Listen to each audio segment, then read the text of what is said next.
శ్రీకాళహస్తి గుడిలో దైవాన్ని దర్శించుకున్నాక మరే గుడికి వెళ్ళకూడదు ఎందుకో తెలుసా? దాని వెనుక ఉన్న కారణం ఇదే. తిరుమల తిరుపతి దర్శించుకునేందుకు వెళ్లే భక్తులు శ్రీవారి దర్శనం ముగియగానే చుట్టూ ఉన్న అన్ని దేవాలయాలను దర్శించుకుంటారు. పాపనాశనం, కాణిపాకం, శ్రీకాళహస్తి ఇలా వరుసగా ఒక్కో ఆలయాన్ని దర్శించుకుంటారు.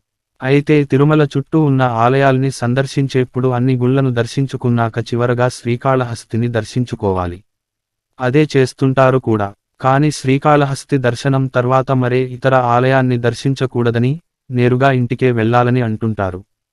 శ్రీకాళహస్తి దర్శనం తరువాత మరో గుడికి ఎందుకు వెళ్ళకూడదు?